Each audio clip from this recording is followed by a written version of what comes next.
Welcome, everyone, to today's show. I'm JJ Flazanes, your host and producer. Thank you for downloading today's episode. Happy 2021. Wanted to start off by wishing everyone a happy new year. Looking forward to 2021 being a great year, taking all those lessons we learned from 2020 and putting them into practice, having accountability and support to learning those lessons so we don't repeat them in the future.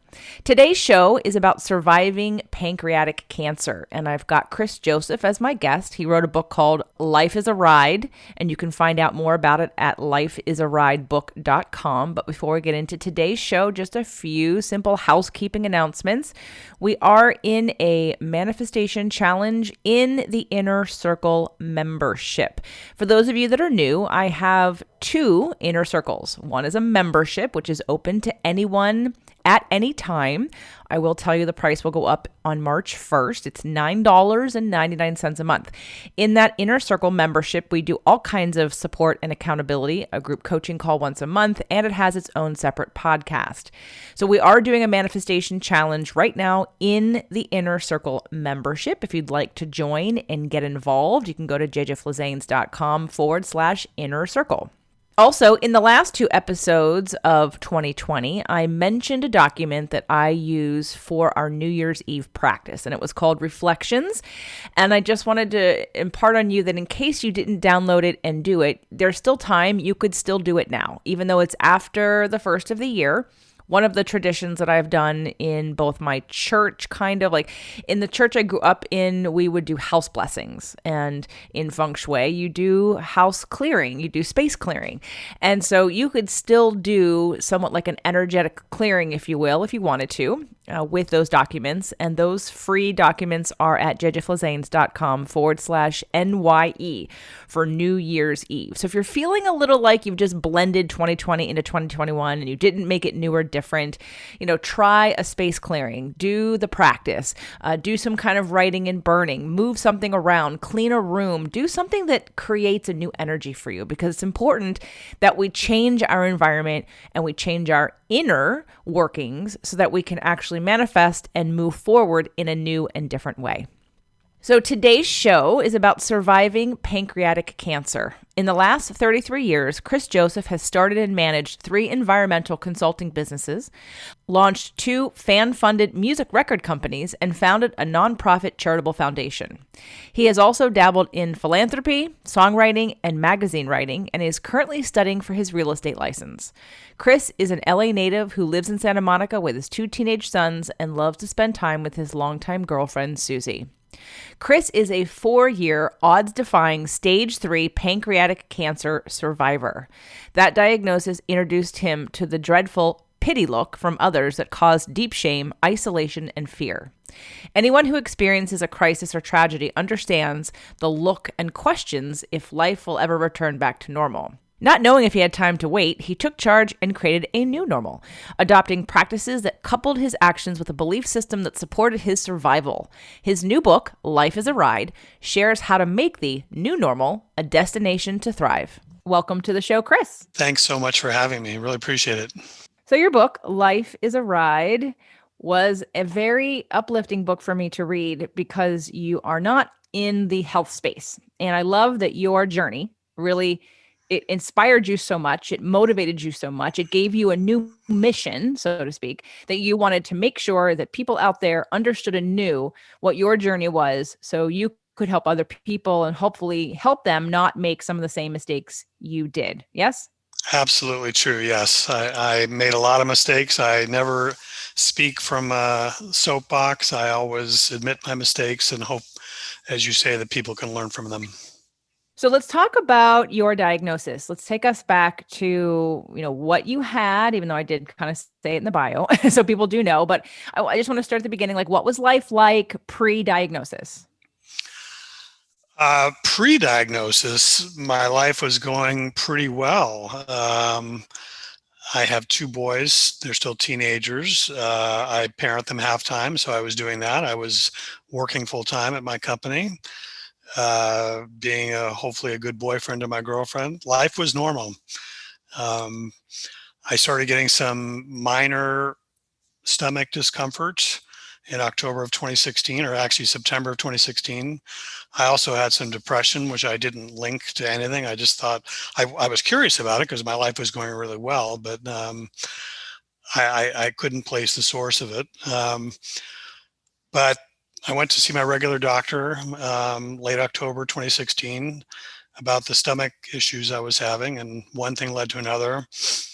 Went to get some scans on October 31st, 2016, and that led to the shocking diagnosis of third stage pancreatic cancer. Okay, you get the diagnosis and then explain what changes, what happens in that instant. Well, I would imagine it's probably similar for most people, at least I'm guessing, that there's life before a cancer diagnosis and life after a cancer diagnosis. I mean, for me, that day was the worst. It was frightening. I was panicking, like I had never panicked before. I thought I was going to be dead within a few months, although no one had told me that. When I heard pancreatic cancer, I just thought, well, I gotta get my affairs in order. So yeah, I mean, it's in a split second, my life changed. And, we talked about at the beginning here sort of some of the mistakes that you made. And I know that your first diagnosis or treatment recommendation and doctor was one of those, right? Yeah, the first few months were really, really difficult. I didn't do any research in doctors. I had a referral to an oncologist, and I didn't do any checking of his credentials or what kind of person he was. So that was a mistake. Seeing this oncologist, he misdiagnosed me, which I didn't learn about till a few months later. I mean, he didn't misdiagnose me in terms of having pancreatic cancer. I did have that, but he claimed I had a very garden variety type, which is a weird term to use with any cancer patient, but it was actually what it turned out to be was a very rare form of pancreatic cancer. Because I had been misdiagnosed, he applied the wrong type of treatment. He put me on chemotherapy, which was I learned later was not going to work for my type of cancer, and sure enough, it wasn't working. And also, the chemotherapy I was convinced was killing me. Killing you because you didn't see any change or because you had physical symptoms from it? Both. That's a great question. Both. My cancer was getting worse after a few months of doing the chemotherapy, but also doing the chemo, as I'm sure you know and your listeners know, it's really, really difficult.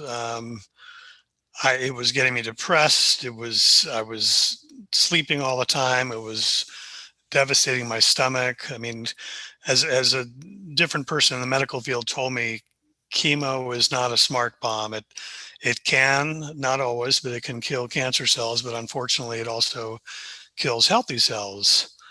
And if you're with a doctor who's not talking to you about nutrition or exercise or anything else to help your system while you're doing chemo, that's not a good choice. So I was making some really bad choices at first.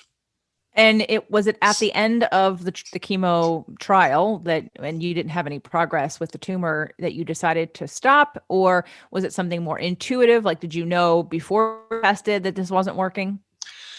It was in March of 2017, a few months after I got diagnosed. The chemo, as I said, I thought was killing me. In fact, I went to UCLA emergency in March of 2017 thinking that I wasn't coming out. I thought, well, I'm going to be dead in the next few days. And of course, it turned out not to be true, thankfully. But when I got out of the hospital, I made up my mind that night to quit chemotherapy. And that was not a well thought out plan. I mean, I can smile about it now and I'll tell you why. But at the time, it was a decision. I had no plan B. It was a decision that, okay, if I'm going to die, I'd rather die of cancer than die of chemotherapy because the chemo was making me miserable. That being said, the day I quit chemo, I don't know if that's intuitive or not to answer your question. Maybe it is. But it turned out to be the best day because all of a sudden, in the next 24 hours, the world opened up to a number of different alternatives, both non-Western medicine and Western medicine immunotherapy, and it changed my life. Prior to this diagnosis and your treatment with chemo, what was your relationship to Western medicine versus alternative medicine? I've always done both. I've always been suspicious of Western medicine. I'm the guy that gets the side effects that are on in the prescription bottles or that they talk about in TV commercials. I get those side effects, and I know a lot of other people do too.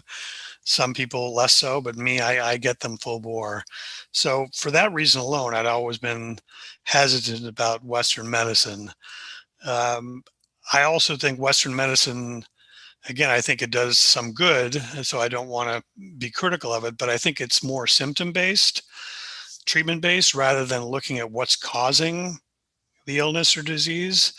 So for that reason, even though I have done Western medicine throughout my life, I've been seeing a naturopath, a osteopath for years, because I wanted alternative things, and not just Western medicine.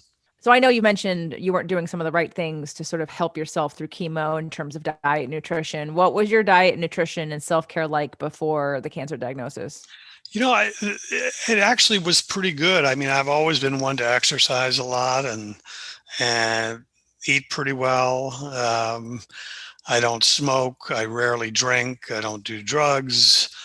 Um, I have a pretty active lifestyle, even more so now. But that's what made the diagnosis so shocking, was that I was in pretty good health. It wasn't like I was doing anything terribly wrong that led to my cancer. So you said that you found me somehow through Dr. Nasha Winters because your doctor who you went to was trained through her, correct? That's correct. Dr. Melanie Giesler trained under Nasha Winters for mistletoe treatments. Gotcha. Okay, so you're healthy, you're exercising, you're doing alternative things. You are shocked because again, you are maybe associating cancer or this diagnosis with an unhealthy lifestyle. So at this point, now after the fact, not at this point when you're getting the cancer diagnosis, have you done any work on or reflection on or identification of other factors that led you down this path, like let's say stress or emotion? Yes. Yeah. I mean, and I think it obviously it can play a big part in ill health. And I have done just a lot of self reflection, both on my own and therapy. Yeah, I mean, if I look back, and I don't need to get into the gory details, but I look back as recently as uh, 12 years ago during the last recession, and my business that I was running went through a devastating downturn, and it was gut wrenching. And I remember a couple of friends told me at that time, watch your health while you're going through this, because you're going through a lot of stress. And I heard what they were saying, but I'm not sure that I did anything more than I was doing at the time. So absolutely, I think without question, stress plays a role in all this.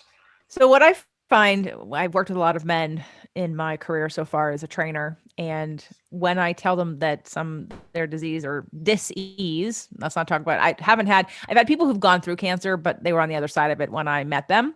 But then they'd have other diagnosis and things happen, or men with back pain, a lot of men with back pain. Mm, And the emotional root of back pain is normally rage, some kind of mm, subconscious rage, something that someone hasn't processed. right. And I would say things like, it's emotional. And I would get, sort of the lack of eye roll, but you could see that they'd want to do it. And they'd look at me. And it came more from the men. Down the line, every single man, if I said it's emotional, would look at me like, what language are you talking? Because it doesn't translate to me. But if I said, it's because of stress, I immediately get the yes, it's stress. And I'm like, do you not understand that stress is emotion? So I want to ask you that question now, Chris, because I don't understand the disconnect between stress, unless, and please be someone to talk to this for me. If stress is something outside of myself versus emotion is something within me. And I think, is it the victim mentality from a man's point of view? Because maybe, especially of your generation, men aren't necessarily encouraged to express their feelings, to feel sad or express fear, because it could be weak or look like you're not manly enough or all that kind of bullshit. So because of that, and wanting to appear masculine and strong and a leader and all the things, and you're a very successful businessman, and trust me, as having a business, I've been self-employed for 20 years. I know the stress that goes along with putting yourself out there, taking risks, and really asking for paychecks and money from other people with no guarantee, and with the world changing all the time, and you could be quote unquote a victim to it. But at the same time, there's the interpretation of the stress. There's I think that most people would agree that not everyone handles the same situation in the same way. So what's Yep. the disconnect, if you would like to speak to this, on the masculine side of your generation, of men acknowledging their emotions as stress? I think a couple of things. One, I think you raise a terrific point. I want to say right up front, you would absolutely not get an eye roll from me on that, making that point. I would totally agree with you. For those people who are listening to this podcast, if any of them read my book, they will know after reading it that I laid everything out on the line. I talked about how I cry every day, and I still do that for most days, and I'm not ashamed of it. I do think that there is a disconnect between many men and their emotions, and how they interpret their emotions, and if they make that connection between emotions and illness or disease. I totally agree with you. I don't think that was one of the big problems for me. If anything, I think that being able to show my emotions, both in crying, both in blogging about my cancer journey early on, which led to the book, and also just being very upfront and telling people, "Hey, look, man, this is hard shit," and I'm not ashamed to cry. I'm not ashamed to show my emotions. I'll end my comments on this by just saying I think you're really onto something, and it needs to be talked about more. Thank you. I plan to create a certification around it, because it's been tireless. I've been talking about this for 20 years, even in the health field, about why someone wants to exercise or why a woman wants to lose weight, and like why, what's underneath that, the emotions, right? Then linking Mm, that mhm. to the law of attraction, which says that the only reason why we want anything we want is because we think we'll feel better when we have it. But we all have the power to feel better now, like all the time. Now, there are deeper reasons Right. and subconscious and traumas and belief systems and limiting beliefs. There's a lot of weaving of childhood wounds and core wounds and misinterpretations of people's behaviors and habits and patterns, and the way there's all of that. So I'm not trying to oversimplify it. Where it becomes oversimplified, or where it becomes, I think, undersimplified, if you will, is that it is energetic. And that if I was to look at life and say, why are we here besides expanding and learning and growing? Like, we're kind of here to have a good time. Like, what? I don't understand. Like, what does it have to be a struggle? I'm not saying that we're not going to get contrast. You had a contrast. So in the contrast of cancer, what did cancer teach you? Wow, what a terrific question. What did cancer teach me? It helped teach me gratitude. It helped. It taught me to take charge of my health journey as opposed to being a passive observer, and that made a huge difference once I made that choice to take charge. Um, it taught me more about human connection and how important that is in recovering from illness. And for me, it was connecting more with my kids, connecting more with my girlfriend, and just with people, just being honest and upfront with people, as I talked about earlier. Yeah, I think it taught me a lot. And I'll be honest with you, I don't think the lessons are over. I think there's more to learn. I think I'm telling you what I've learned in the first 4 years, but I have a feeling there's more to come. Does it feel better to think that that's kind of the point of this than to feel like a victim about it? Yeah, I think that you're right. I mean, I'm not going to lie. I haven't thought about it recently, but early on, I was thinking I was a victim. Yeah, and that thought paradigm changed after a while, and I'm glad it did. Yeah, uh, being a victim to me, is more passive, and being passive does not work for me. Well, and it's so for anyone that just was totally offended by what I just said. Most of you know I've had, I mean, Anita Morjani on the show. She was dying to be me is her book, one of her first book, and she basically crossed over and came back, and she had cancer, and it was horrible and terrible, and no one ever thought she would live, and it was a medical miracle, and it was radical remission, all of that stuff, and it's just to say while we again I believe that while we have a choice of we need to feel our feelings, we need to feel the fear and the sadness and the Hmm. anger that we repress, which is what causes disease. We have to Mm. feel them, we have to release them and process them. Though there's a difference between feeling your feelings and keeping the story alive, and feeling your feelings and releasing it and making peace with and turning it Yeah. around to say this is why it had to happen to me. I mean, I know a lot of people's careers get started. I mean, Anita Morjani is one of them. I think Chris Carr is another one. People Hmm. who are almost dead because of cancer, and it changes their life so dramatically that they get on a whole new path. They stop habits and patterns that they had. They become empowered, and they say if it wasn't for cancer, I would have died because I was on this certain path. And so now I don't know if I've read in your book other than the new path that you're on, which is to share this information with people and hopefully even men. So who are you thinking of when you were writing this book? Who were you wanting to and passionately wanting to spread the word to? I think it started from the micro and then it went to the macro. And let me see if I can explain that. First and foremost, and I don't know that I realized this instantly, but I wrote that book for me. Um, but I also wrote it for my kids. I wrote it for my girlfriend. I wrote it for my friends and family who helped me throughout this journey. And more macro, I wrote it because, as I said earlier, I had made so many mistakes on my journey early on. And then I learned so much that turned things around for me. I mean, I want to say it bluntly, there are not a lot of third stage pancreatic cancer patients walking around who have survived for 4 years. There just aren't. I'm more of the unicorn. And I started getting calls from people, cancer patients, friends and family of cancer patients, wanting to know what I did. And after telling my story over and over and over again, which I was more than happy to do, I realized, okay, I want to write this down. I want to write it down and I want to share it with more people because hopefully, as we talked about earlier, people can avoid my mistakes. Hopefully, people can learn what I learned, that taking charge of your healthcare is a huge thing and can really save your life. People can learn that showing your emotions, and I'm going to agree with what you said a few minutes ago, not just showing your emotions, but processing your emotions is a great thing and is a real healing thing, not only just for cancer, but for so many illnesses. One of the things Dr. Nation I talked about in our last episode was, and in the first episode too, that cancer isn't something that happens overnight. It's not an event, right? There's the terrain that she speaks about. There's the conditions, right? And so for you, it sounded like the conditions were really stress and emotion.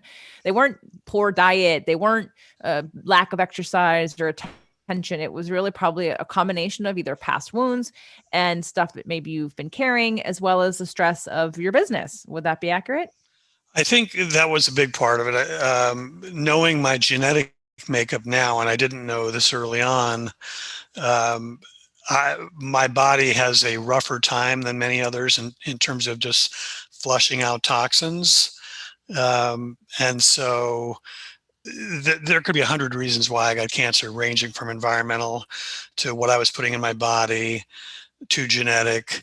But whatever, to the extent that I was exposed to toxins and poisons, I was having trouble processing those. And so that could have led to the cancer too. Oh, absolutely. Yeah, we talked about environmental being one of them. For I don't know if you've heard of Biology of Belief by Dr. Bruce Lipton. Dr. Nasha refers to it in her book. He basically let us know about epigenetics years and years and years ago, and she talks a lot about epigenetics in her book. And that again, part of that terrain of whether we have a gene or not, whether it gets expressed, also has to do with the environment that it's in. So talking about Mm. toxins and you not being able to process them, were you ever detoxing on a regular basis, just as a health habit to every 4 to 6 months, do some kind of detox detox because of environmental things? Rarely, to be honest. Once in a while, I would try fasting, um, whether it be a juice fast. I probably tried half a dozen of those over a period of a few years. So I would say not seriously. I sort of dabbled in that. I had heard about detoxing, but I never took it seriously enough for me. What about now? I would say it's not that I'm not taking it seriously now, but I'm just more conscious, much more conscious now of what I'm putting in my body. I definitely did detoxing in terms of last year, getting rid of all the mercury fillings I had in my teeth, because science has shown that those can leach, and that certainly can be a horrible thing for your body. So yeah, I guess you would call that detoxing. Oh, absolutely.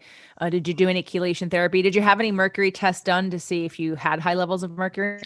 Um, I did, and the this is a couple of years ago. The levels weren't off the charts or anything like that, but I still felt, even if I wasn't testing off the charts, it was still a good thing to do, and I'm very happy I did it. Yeah, it's a great preventative measure. It's been Hmm. like it's mercury poisoning, which can seep into your tissues, can lead to Alzheimer's and dementia, as well Hmm. as cancer. It's extremely toxic, but most people, especially again of your generation, have mercury fillings. I had mercury fillings. I had them out in 2008, and I put porcelain in instead. So for those, we did a show called Biological Dentistry and Oral Health with Dr. Sonda, and we talked a lot about that as well in terms of people getting those out. I think we talked about that, but it's one of the many things in the dentistry profession that is underplayed, I think, Hmm. in terms of great prevention for people to, get those out of your mouth because they Right. don't help. They don't help. So in terms of now we've gone through this misdiagnosis, or if you will, your garden variety doctor and chemo that wasn't working, and then I know you had some genetic tests, and then you moved to what were the next treatments and actions that you took that led to now a path of healing? It was three things. The first was starting to do some alternative immunotherapy treatments here in Los Angeles through Dr. Melanie Giesler. And I was doing with her mistletoe, vitamin C infusions, glutathione, ozone therapy. Boy, I'm forgetting. There's a couple more that I'm just forgetting. That started in April of 2017. I also went to Germany for 3 weeks, um, for some alternative treatment there. Some of the same things I was doing in Los Angeles, but uh, also the big thing that they did there that they don't. Well, two things that they don't do here. One is dendritic stem cell therapy for my cancer, and also hyperthermia heat therapy, which you can do here in the United States, but only in conjunction with chemotherapy. And I wasn't about to go back and do chemotherapy because of the reasons I previously mentioned. So the first was Dr. Giesler here. The second was doing treatment in Germany. And then the third thing was finding some Western medicine immunotherapy in June of 2017 that had just been approved by the FDA. And I think the combination of those three things, both natural and Western medicine immunotherapy, really, really turned things around for me. Not just in terms of my cancer. My cancer was reduced by about a third, which is remarkable for pancreatic cancer. Nothing was growing, nothing was spreading, but also I was just feeling better. I was doing, in conjunction with all those other therapies, I was eating better, I was exercising more, I was being more mindful of stress. Um, so it was a big turnaround. I haven't done any kind of therapy. I take supplements and still exercise and watch what I eat, but I haven't done any sort of cancer treatment now for almost a year and a half. So nothing preventative like acupuncture or uh, ozone therapy, just because, or vitamin C injections. I will still do, I inject myself with mistletoe and I do that periodically. I'll do it for about 2 months straight and then take a month off. So yeah, I still do that, but that's just here in my house. I do it. I don't see a doctor for that. Supplements, yes, I'm not doing any more infusions and I might do them again, but I'm just not doing them right now. But I honestly can't think of anything else that I'm doing right now. How do you test, or how do you monitor, how do you check in with, your progress? So I still see my oncologist twice a year, um, and they do scans. The scans show that everything is stable. It's still one third smaller than when I was originally diagnosed back in 2016. There's still some sort of uh, I call it foreign material in my body. And I know Chris Carr talks about this too. She's not cancer free. I don't say that I'm cancer free. I just say that I've learned to live with it. And as long as it's not growing or spreading, and as long as I'm feeling good, things are great. Okay. So life is different now. How? Stress level? Like what's the most important change that you've made since cancer? I think the most important change has been my attitude about life, about taking less for granted, about being more cognizant of stress. As I talked about earlier, not being afraid to show my emotions, um, just being grateful. That has changed. It's not that I was never grateful before. Of course I was, but it's much more meaningful now. I watch in amazement with my, just watching my teenage boys. One's getting ready for college in a few months. The other one's in 10th grade. And I appreciate what they're doing so much more. I see my girlfriend and she smiles and it just makes my heart sing. And again, it's not like I didn't have these feelings beforehand, but they're more magnified now. And I guess the last thing is I just take less for granted. I take less for granted. We're all going to die. It's a question of how and when. And I want to make the most of what I have for however long I have to live. Well, I think that sounds like a gift to be reacquainted with the truth of our existence, if you will. Right? Mm, There's a my background goes back to I was actually in the performing arts, and I didn't know how that would play out in terms of how it would shape my business life.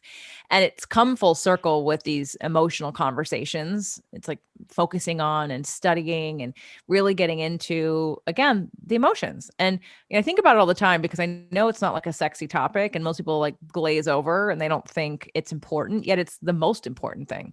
And it's the most important thing because again, we all have like every day we're either doing something that is going to bring us joy or we're making choices to avoid pain. It's like almost every choice we make mm, has to do with how we feel all the time. yeah. And if we're not careful, we are either worried about the past, worried about the future, or upset about the past, and we're rarely present.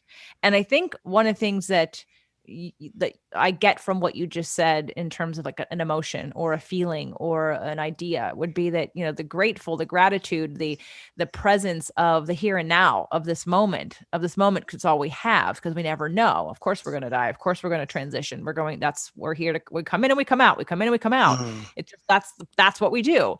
But what do you do while you're here? Are we yeah. actually ever present in our lives or are we trying to get so far ahead or run so fast to get somewhere? We don't even know where we're going. Because again, we'll think we're going to feel better when we get there. Or we're running away from the past because we don't want that to follow us. But it's always this perpetual motion that's never still. It's never just allowing and accepting what it is that we are in this very moment. And I think Mm, that's where, again, sometimes or a lot of times people have to experience this contrast in order to get us to slow down, to get us to stop, put our feet on the ground, and just be present. yeah, I think those are great points. And while you were talking, it reminded me of something else. I mean, I hope I'm not coming across as being completely evolved. I mean, I want your listeners to know that I still struggle. I still get scared, and I think almost every cancer patient I've spoken to still has those feelings once in a while. Oh my God, my cancer's coming back. But I'm just I am trying to continue getting better, to continue learning, to continue being more grateful, to continue being active, to take advantage of the time we have here, the time I have here. So, what would you want anyone on the other side of this conversation who's listening right now, male or female, has had a cancer diagnosis or not? What is the most important thing you want them to take away from this, whether it be an idea, a feeling, like to remind them of something about being present? What's the most important message that you want to convey?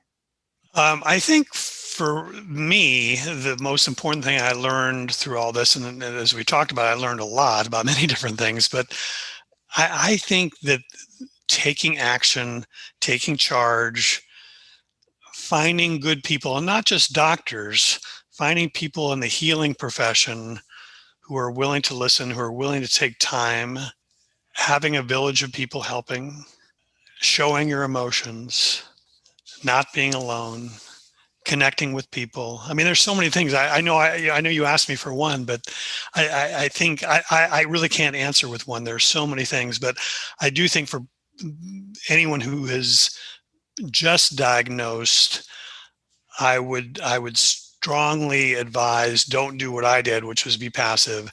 It would be to ask questions of your doctors, get second opinions, get third opinions, look for choices, look for, okay, this is what's being offered Western medicine wise. That could be fine and good, but are there other non-Western medicine choices? Most of the time there are different choices, and I know those choices helped me tremendously. I want to ask you about the hypothermia treatments that you said are available here, but they have to be in conjunction with chemo. I read back in whatever year it was. I have Suzanne Summers' book, Knockout, about cancer, because she had just come out with Breakthrough. And I work in a functional medicine clinic with Jeannie Peters and Dr. Alan Peters, and they had just been featured in Breakthrough, and it must have been 2007-ish. And there's this whole campaign around the book. And then very quickly she put Knockout out. And I thought, she just published a book. Why is she publishing another one so quickly? And I was in the library and I was reading it, like I was reading of course I bought it too, but I was reading the story about how we got here, which was that she was misdiagnosed, and she was, even like multiple doctors had given her the misdiagnosis, and they were giving her treatment options that would have been fatal for her, and Mm. or at least have extreme side effects. And the doctors that she had just interviewed in Breakthrough were telling her not to take the drugs, not to do this, not to do that. And so it got to the point where she actually started to believe that she had cancer, and her stepdaughter brought the spores. She lives in Palm Springs, and she was gardening, and she was inhaling these spores. And when you looked at it on a scan, it looked like like cancer had metastasized in her lungs. And because they didn't know any different to ask her or to dig a little deeper to see what she had been doing in the environment prior to that, her daughter or stepdaughter, or yes, I don't know what the relation. I know it's her daughter, but I don't know if it's her biological daughter. Mm. But she basically said, no, no, no, no, no. No one is more proactive than her. And here's the evidence. And again, 3 different doctors had confirmed that she had like stage 3 or 4, like a lung cancer, Mm. and it wasn't true. And so, of course, that lit the fire under her to write Knockout, which was to say, here are doctors healing cancer not through Western ways that have less side effects, and one of those things with hypothermia. But I know that a friend had taken her mother to Mexico to get this done. Did you research? I mean, you went to Germany, but right, but where else? Are there places in Mexico or closer? I believe there are. I believe that so many of the things that we in the United States call alternative are only alternative here in the United States because the medical profession, the insurance companies, the drug companies have such power on how we're treated here. But they're not necessarily quote unquote alternative in other countries, including Germany and Mexico, other parts of Europe. The reason I went to Germany is because I had a friend who went to this clinic in Frankfurt, and he had had bladder cancer. The doctors here in the U.S. wanted to take out his bladder, and he'd be on a bag for the rest of his life. And he just said, no, I'm not going to do that. That was about 5 years ago for him. He went to Germany, got treated, and he's cancer free.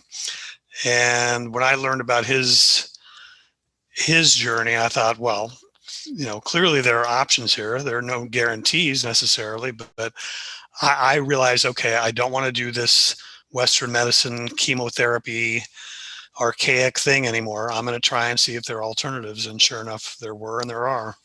So Germany was because of the referral, not because there wasn't anything in Mexico. Just putting it out there for anyone Correct. who's listening in Yeah. terms of there might be places closer Yeah. that might not be in this country. But again, I would recommend that book as well as looking at other resources that are already out there. So let's talk about your book. And, again, I because I rarely have a lot of men who can speak to, again, the emotional point of this. And I know that I read in the book that you were in therapy. And did you feel like the therapy helped you to not only express, because I know that you're in touch with your emotions and you talked about crying a lot in the book, and that's good. You were getting it out. Did you find that the therapy was helping you get past it in a new way so that you could sort of leave those ideas and feel lighter, feel like there was a purpose for it, or a different way of viewing it that would feel better?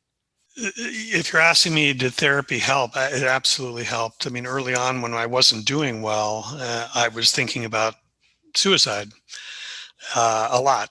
And I mean, I never got serious about it, but I was thinking about it quite frequently. And being in therapy was probably one of the main reasons why that never happened. And of course, I'm so grateful that I'm still around here today. Therapy absolutely helped me, no question. Great. Well, I'm so glad to hear that. And I'm glad that you are sharing that, because I just want to make sure the men that are listening who might think this is all woo woo fluffy stuff, I'm just trying to connect it with, real life events here, guys, I and will, girls. I will tell you a quick story. So I was interviewed a couple of weeks ago by two cancer patients who have a podcast. They review cancer recovery books like mine, and so they heard about my book. They had me on, and they were so struck. I think this is what you might be getting at. They were so struck. They said they read many books by both men and women, but the books by the men are almost always, I got diagnosed with cancer. It was really hard, and I found a way to power my way through it. And clearly, that's not what I wrote. That was not my journey. It's not what I wrote about. Um, Powering my way through it would have killed me. It would have killed me if I tried that. It would not have worked. Because, I think it's connected to what you and I are talking about, that if I didn't show my emotions, if I didn't express my emotions and get in touch with them and go deep into them, I think my stress levels would have increased even that much more, which would have been extremely counterproductive to trying to get healthy. yeah. Well, I appreciate that you've written this book and that it's available for people to buy. LifeisarideBook.com. You can also get it on Amazon, I'm Yep. guessing. Yep. Okay. But lifeisarideBook.com is Chris's website. And other than the book, are there any other things you'd like people to do to either reach out to you, obviously to get the book, to take action on something? I always am willing to talk to people free of charge. I've talked to dozens and dozens and dozens of people over the last few years, and I realized it took me a while to realize what people wanted to know. And yes, people wanted to know my story, but more than that, what my story offered was hope. And I think that that's what I can offer people going forward. It's not just a book. It's offering people hope that people survive cancer. It's more than we read about, more than we know, and I want to offer that to your listeners. Okay. And what would be the best way for them to reach you? I see you have an Instagram under Mr. Chris Joseph is the handle. Hmm. And you're also on Facebook, Chris Joseph in Santa Monica. Any Hmm. other place to send people? If they go to lifeisarideBook.com, can they also get in touch with you there? They can. There's a contact form on one of the pages there. Yeah, I'm easy to find on Instagram, easy to find on Facebook. One way or another, I'm sure listeners can find me, and I hope they do. And I'll put these links in the show notes. Okay. But for, closing out the show, Chris, if there's anything I didn't ask you that you want to convey, some important message, idea, or plea that you may have for everybody listening out there, what would it be? I think that the term new normal is bantied about a lot right now in terms of COVID, and I think we're all trying to figure out what our world is going to look like, what our situations are going to be like in the next few months, the next few years. But for me, finding the new normal predated COVID by 3 years, and finding the new normal as I talked about earlier, is not about sitting around and waiting to see what the new normal is. It's helping to actively create what the new normal is. So I want to reiterate what I said earlier. I want your listeners to know that being an active part of your journey makes a huge difference. Question everything, do your homework, do your research, listen to your intuition, ask around, get Chris's book, lifeisarideBook.com, get Suzanne Summers' book, Knockout, and any other book that you are attracted to or has information from you, because as Chris is saying, and Dr. Nation and I talked about this at the end of our Instagram live that we did, the last one. She said any treatment someone's doing, if they feel disempowered, it won't work. The only time it's going to work is when you feel empowered, which is when I reminded her that I am an empowerment strategist. Right. If you're not coming from the position of hope, of empowerment, of possibility, of just because it hasn't been done doesn't mean it can't be, and of giving yourself the power and the tools and the awareness that you can forge your own path and you can choose and you can ask and you can reject something that doesn't feel right to you. It doesn't matter who's telling it to you. You have to learn how to trust yourself. And so just to reiterate what you just said and to bring a circle around to Dr. Nation and I's conversation on Instagram and talk about empowerment versus disempowerment. And I think that what you did was turn around from disempowered at the beginning to empowered. And again, there's still a journey to be had, again, through the physical, the environmental, the emotional, all of that stuff still can be handled, but you have a much better chance of it actually working when you feel empowered. Absolutely. And I would add, life is more gratifying that way, I think. Yes, that's exactly why I talked about the victim part. Like, it feels better to be on the other side of it, because if you just choose to feel like you've been somehow victimized, and again, it's outside of you, that's never going to feel good. Like, there's no way to spin that it feels good. And if we take and turn it on its head and say, well, what if I accept responsibility for this? What if this is a gift? What if this is something that's actually going to help me? What if this is my purpose here to help others do something that otherwise they wouldn't know? And boy, doesn't that feel better? Because again, either way, you're telling a story. Why not tell a story that feels better? Because they're both random. They're both random stories, right? I love that. Thank you so much for saying that. Yeah. All right, everybody, lifeisarideBook.com. Check out Chris on Instagram and on Facebook. Check all the show notes. Reach out to him if you or someone that you know or love is struggling and would like some hope and some information on things that he did or things he would recommend, or just for a supportive ear about someone who has turned this diagnosis around, as in on the other side of it, in terms of living with it, accepting it, feeling empowered by it, doing things that are better for you, and wanting to get the message out there that you don't have to accept and lay down when someone tells you this is what's going to happen to you, because you have a choice and you have a part in this. So thank you so much for listening. Thank you, Chris, for coming on the show. Thank you so much for having me. Great conversation. I really appreciate it.